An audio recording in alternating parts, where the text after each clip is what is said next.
আমি এখন দাঁড়িয়ে আছি আহিরিটোলা ঘাটের কাছে। এই আহিরিটোলা ঘাটটির অবস্থান হলো নিমতলা ঘাটের খুব কাছে এবং নিমতলা ঘাটে যে ভূতনাথ মন্দির রয়েছে সেই মন্দিরের খুব কাছে। এর আগে যে তিনটে ঘাটের ভিডিও আপনাদের দেখিয়েছি, যথাক্রমে বাগবাজার ঘাট, কুমোরটুলি ঘাট এবং 3 নম্বর বা সবশেষে যেটা দেখিয়েছি সেটা হলো চাঁপাতলা ঘাট। সেই তিনটি ঘাটের ভিডিওই আপনাদের ভালো লেগেছে জানতে পেরে আমার নিজেরই খুব ভালো লাগছে। এই যে দেখছেন পর্দায়, এটি হলো আহিরিটোলা ঘাট। ঘাট নিয়ে ভিডিও করার সময় আমার নিজের মনেই খুব সংশয় ছিল যে এই ভিডিও আপনাদের আদৌ ভালো লাগবে কিনা। গঙ্গার ঘাট, গঙ্গা নদী, চারদিকে গাছপালা এবং পুরনো আমলের প্রাচীন জীর্ণ বাড়ি এবং এই যে ঘাটগুলো দেখছেন এগুলো কিন্তু সুন্দরভাবে তৈরি করা হয়েছিল, কিন্তু বর্তমানে তার রক্ষণাবেক্ষণের অভাবে অনেকগুলো ঘাট জীর্ণ হয়ে পড়েছে। এই ঘাটটিকে খুব সুন্দরভাবে এখনো মেনটেন করা হচ্ছে। আপনারা দেখছেন যে ঢালাই করা লোহার স্ট্রাকচারের ওপর এই ঘাটের চাঁদনিটি দাঁড়িয়ে আছে। আপনারা দেখছেন পুরনো আমলে ঢালাই করা লোহার নকশা, আর নিচে রঙিন কাচের ডিজাইনটাও কিন্তু খুব আকর্ষণীয়, আর ওপরে রয়েছে ঢালু ছাদ। এই ঘাটের দুদিকে মহিলা ও পুরুষের আলাদা আলাদা স্থানের ব্যবস্থা আছে, আপনাদের দেখাবো সেসব। এই আহিরিটোলা ঘাটটি আহিরিটোলা অঞ্চলে গঙ্গার ধারে অবস্থিত। এবারে বলি এই জায়গাটার নাম আহিরিটোলা কেন হলো। আসলে সংস্কৃত আভির শব্দ থেকে আহির শব্দটি এসেছে। এই আভির বা আহির শব্দের মানে হলো গয়লা। এখানে যেহেতু গয়লাদের পাড়া গড়ে উঠেছিল সেই জন্য এই জায়গাটার নাম হয়েছে আহিরিটোলা। অনেকে অবশ্য গোয়ালডুলিও বলে থাকেন। আহিরিটোলা ঘাটটির এই দিকটা মহিলাদের স্নানের জন্য সংরক্ষিত। এখানে দেখুন একটি বোর্ড লাগানো রয়েছে, ওপরে ইংরেজিতে লেডিস লেখা, নিচে মহিলা ঘাট লেখা। এবারে বলি এই আহিরিটোলায় কিন্তু একসময় বহু বিখ্যাত লোকের বসবাস ছিল, যা আজও আছে। আমি কয়েকটা উদাহরণ দিই পুরনো আমলের যারা বিখ্যাত মানুষ ছিলেন, যেমন জনাইয়ের জমিদার অ্যাটর্নি পূর্ণচন্দ্র মুখোপাধ্যায়, কুমার কৃষ্ণ মিত্র, ভোলানাথ চন্দ্র, বিপ্লবী যাদুগোপাল মুখোপাধ্যায়ের পিতা কিশোরীলাল মুখোপাধ্যায় প্রমুখ ব্যক্তিবর্গ। এখানে দেখছেন এখানে একটি বোর্ড লাগানো রয়েছে। এই ঘাটটির বিউটিফিকেশন এবং মেনটেন্যান্সের দায়িত্ব রয়েছে প্রেরণা ফাউন্ডেশনের উপরে। সেই মর্মে এখানে একটি বোর্ড লাগানো আছে আহিরিটোলা ঘাটে, সেই বোর্ডটি আপনাদের দেখালাম। এই আহিরিটোলা ঘাটটি কে বা কারা তৈরি করেছিলেন এবং কত সালে তৈরি করেছিলেন তার কিন্তু কোনো তথ্য পাওয়া যায় না। আহিরিটোলা ঘাটের এই দিকটা পুরুষদের স্নানের জন্য সংরক্ষিত। এখানেও একটি সেই মর্মে বোর্ড লাগানো আছে, আপনাদের দেখাচ্ছি সেই বোর্ডটি। একটু ক্লোজে নিয়ে এসে দেখাচ্ছি আপনাদের। দেখুন এখানে লেখা রয়েছে জেন্টস, নিচে পুরুষ ঘাট। এই আহিরিটোলা ঘাটের দুদিকে দুটো ফেরিঘাট আছে। বাঁদিকে যে ফেরিঘাট আছে সেই ফেরিঘাট থেকে লঞ্চে করে গঙ্গার উপরে শালকিয়াতে চলে যাওয়া যায়, আর ডান দিকে যে ফেরিঘাট আছে সেখান থেকে লঞ্চে করে যাওয়া যায় বিবিধিবাগ, হাওড়া এবং বাগবাজারে। আমরা চাঁদনির ভেতরে প্রবেশ করেছি। আপনারা দেখছেন লোহার স্ট্রাকচারের উপর পুরো চাঁদনিটি দাঁড়িয়ে আছে। এটি হচ্ছে আহিরিটোলা ঘাটের চাঁদনি। বেশ সুন্দরভাবে রক্ষণাবেক্ষণ করা হচ্ছে এই চাঁদনিটির। আর নিচে কিছু দোকানপাট আছে, ফুলের দোকান। এখানে যারা পুরোহিত আছেন তারা, যারা বাড়িতে বড় করে শ্রাদ্ধ অনুষ্ঠান করতে পারেন না, তারা এখানে চলে আসেন এই পুরোহিতের সাহায্যে। তারা শ্রাদ্ধেও বা ওই জাতীয় নানা রকম শুভ অনুষ্ঠানের কাজ এখানে সম্পন্ন করে থাকেন। আপনারা দেখছেন এখানে বোধহয় একটু আগে কারো শ্রাদ্ধের কাজ সম্পন্ন হয়েছে। এখানে পুরোহিত মশাইয়ের ব্যস্ততা চোখে পড়ছে। বাঁদিকেও কিন্তু পুরোহিত মশাইরা বসে আছেন, উপরে গঙ্গা জল নেবার জন্য জেরিক্যানগুলো ঝুলছে। এখানে ফুল, মালা ইত্যাদি বিক্রি হয়। আপনারা দেখছেন সেই দৃশ্য। ঘাটের নামা সিঁড়ির ধাপের পাশে একটি ফলক দেখতে পাচ্ছেন আপনারা, তাতে লেখা রয়েছে improvement and redevelopment of Ahiritola ঘাট। আর উপরে রয়েছে প্রেরণা ফাউন্ডেশনের একটি ফলক, আপনাদের সেই ফলকটি দেখাচ্ছি। এবার দেখতে পাচ্ছেন গঙ্গা ঘাট এবং বাঁদিকে যে জেটিটা দেখতে পাচ্ছেন এখান থেকেই লঞ্চে করে ওপারে শালকিয়া পৌঁছে যাওয়া যায়। দেখুন ধাপে ধাপে সিঁড়ি নেমে গেছে গঙ্গার বুকে। সিঁড়িগুলো খুব সুন্দর করে পাথর দিয়ে বাঁধানো রয়েছে এবং সিঁড়িগুলোর ধাপ বেশ চওড়া।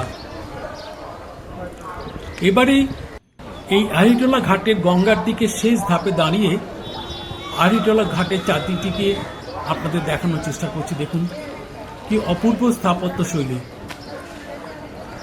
ঢালাই করা না হলেও লোহার স্ট্রাকচারের উপর দাঁড়িয়ে আছে পুরো কাঠামোটি।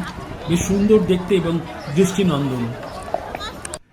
এবারে ঘাটের ডান দিকে যে জেটিটি দেখতে পাচ্ছেন, এই জেটি দিয়ে লঞ্চে করে কিন্তু বিবিডিবাগ, হাওড়া এবং বাগবাজার ঘাটে পৌঁছানো যায়।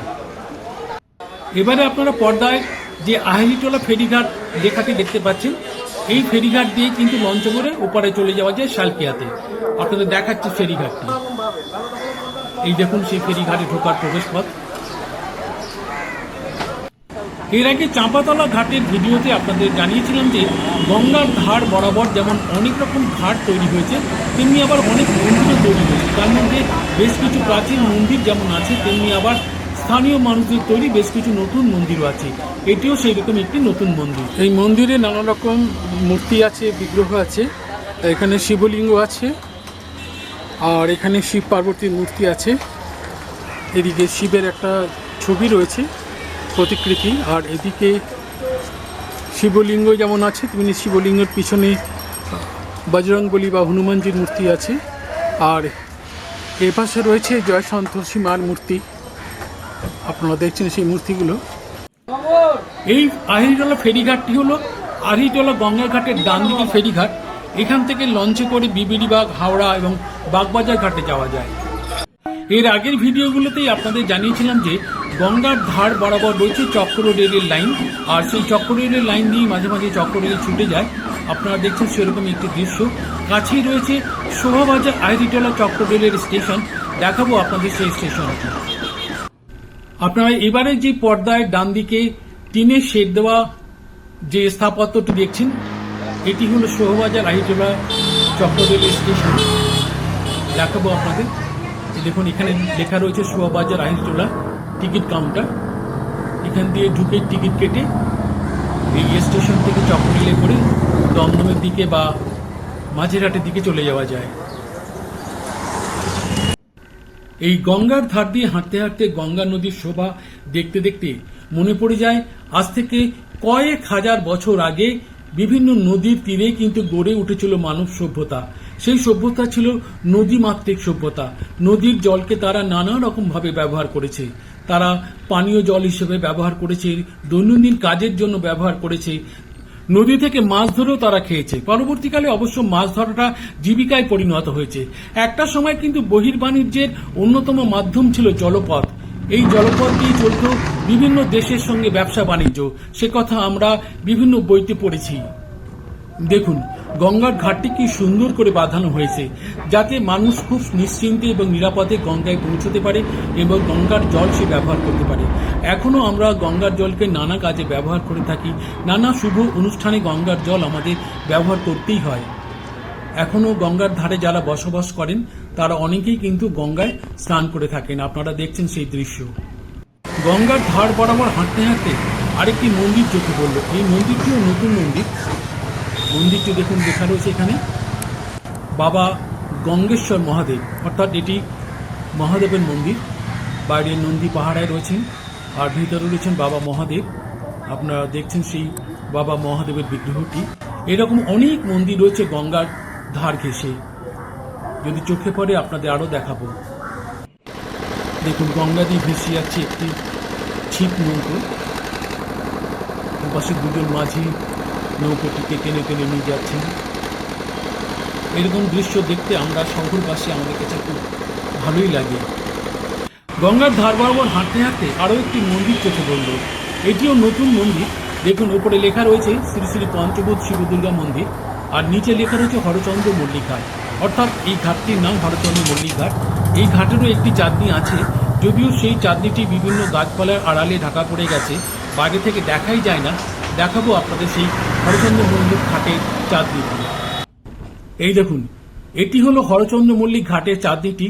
টিনের শেড এটা, কিন্তু বিভিন্ন গাছপালার আড়ালে ঢাকা পড়ে গেছে। আপনাদের দেখাচ্ছি, ইংরেজিতে লেখা রয়েছে হরচন্দ্র, খানিকটা পড়া যাচ্ছে, এইচটা ঝুলে গেছে, কিন্তু URRO এই কথাটি বা এই অক্ষরগুলো পড়া যাচ্ছে, এবং তারপরে CH লেখা আছে, সেটিও কিন্তু পড়া যাচ্ছে। তারপরের লেখাগুলো আর পড়া যাচ্ছে না, বিভিন্ন গাছপালার আড়ালে ঢাকা পড়ে গেছে। রাস্তা দিয়ে যাওয়ার সময় ঘাটটি বা ঘাটের চারদিকটি চোখেই পড়ে না। আপনাদের দেখালাম সেই ঘাটটি। দেখুন এখানে খুব সুন্দর একটা ডিজাইন করা রয়েছে টিনের শেডের নিচে, কিন্তু পুরো চারদিকই কিন্তু গাছপালার আড়ালে চাপা পড়ে গেছে, বাড়ি থেকে দেখাই যায় না।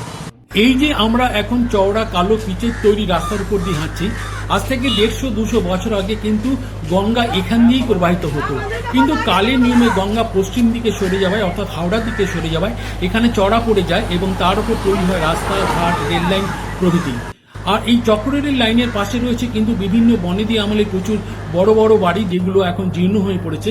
এই যে বাড়িটি আপনারা দেখতে পাচ্ছেন, মাথার উপর একটি পুতুল রয়েছে, এইটি পুতুল বাড়ি নামে বিখ্যাত বা একটা সময় এই সমস্ত বাড়ির একটা আভিজাত্য ছিল, একটা জৌলুস ছিল, কিন্তু কালের নিয়মে বাড়িগুলো সব জীর্ণ হয়ে পড়েছে, পলেস্তারা খসে গেছে, ইট বেরিয়ে পড়েছে, কোথাও কোথাও ধসেও পড়েছে, আর বিভিন্ন জায়গায় দেখা দিয়েছে আগাছার দল। আপনারা দেখছেন সেই দৃশ্য। এবারে আরেকটি দৃশ্য দেখায়, যেটি হাঁটতে হাঁটতে চোখে পড়লো। দেখুন, রাস্তার এক ধারে কয়েকজন মানুষ পুরনো বই খাতাপত্র নিয়ে বসে পড়েছেন এবং সেগুলোকে বাছাবাছি করছেন। বাছাই করার পর কিছু বই তারা বেঁধে তাদের দুপাশে সরিয়ে রেখেছেন, বান্ডিল বেঁধে, আপনারা দেখতে পাচ্ছেন।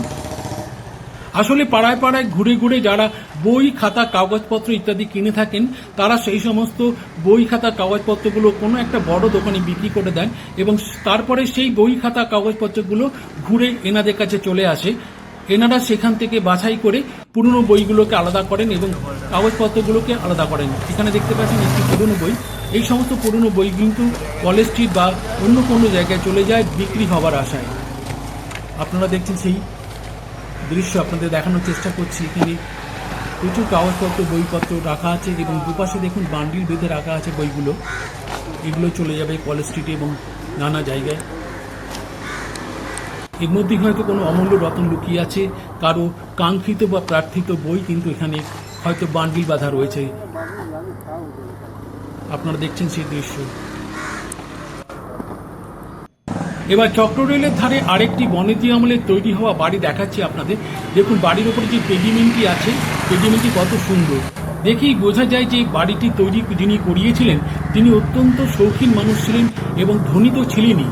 আসলে গঙ্গার ধার বরাবর যে সমস্ত বাড়ি আমরা দেখে থাকি, সেই সমস্তই বাড়িগুলোই কিন্তু ধনী মানুষদের তৈরি করা। আরেকটি মন্দির চোখে পড়লো, আপনাদের দেখাচ্ছি। এটি হচ্ছে বাবা ভাগ্যেশ্বর অর্থাৎ শিবের মন্দির। ভিতরে শিবলিঙ্গ রয়েছে, আপনারা দেখছেন সেই শিবলিঙ্গ।